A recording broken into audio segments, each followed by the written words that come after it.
engines to begin the path of coming back to landing zone 1 at Cape Canaveral.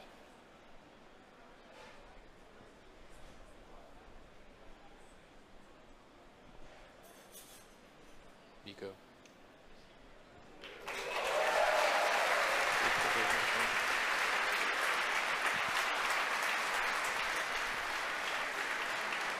Stage 1 boost back started.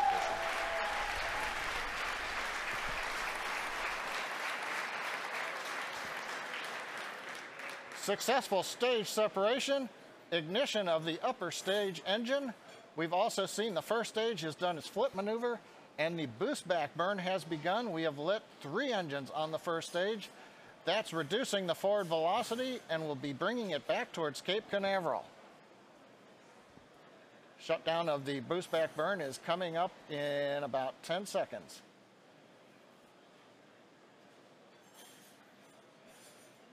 Second stage continues to look good on power. On the right-hand side, you may have seen an object passing the nozzle of the upper stage engine. That's the Dragon nose cap that's generated at this point in flight. We've heard the call-out shutdown on the boost back burn. First stage has completed the first of 3 planned burns that will result in return to landing zone 1 on Cape Canaveral, just a few miles from where the first stage just lifted off. You can see the grid fins slowly opening. The large titanium fins, we allow them to open slowly. Given the mass of the fins, we don't want them to open too rapidly. Second stage continues to look good. First stage good. T plus 4 minutes into flight. All systems are go.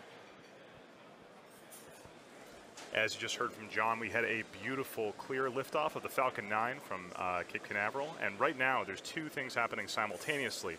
On the left-hand side of your screen, you can see a camera that's on the top of that Falcon 9 first stage, currently pointed down the length of the first stage. You can see the titanium grid fins, and that will be executing its re-entry burn at about T plus 6 minutes and 30 seconds.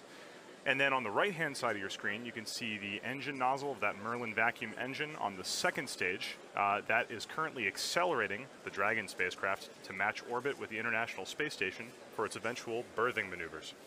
It's an interesting semantic point that the process of connecting the Dragon to the space station is called berthing with an E. And that's because it is brought to the space station by the Canadarm2, while docking actually refers specifically to 2 spacecraft that can connect without any external assistance.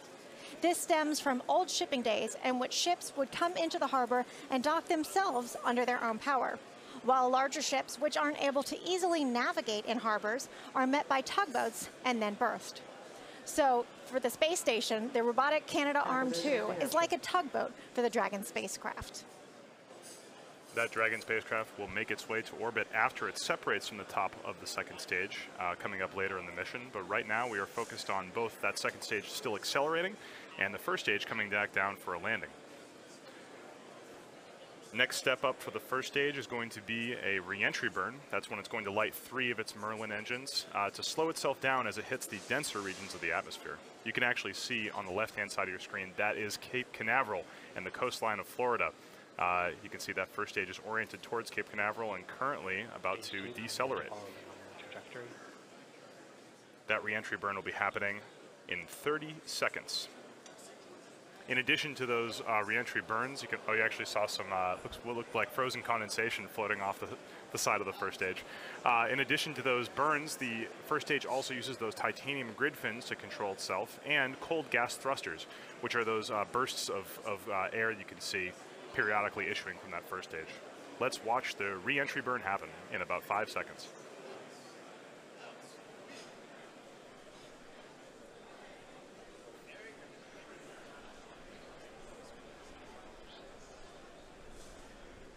Stage 1 entry burn startup.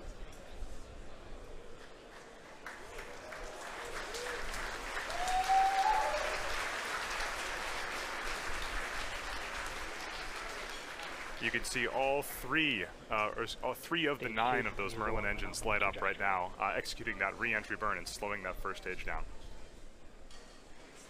Stage 1 entry burn shutdown. And we just heard the call out for an entry burn shutdown.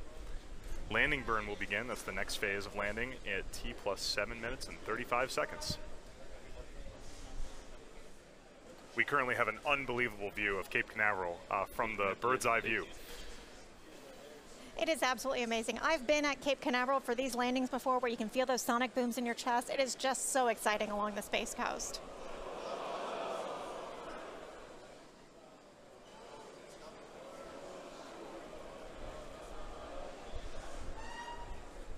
Stage 1 transonic.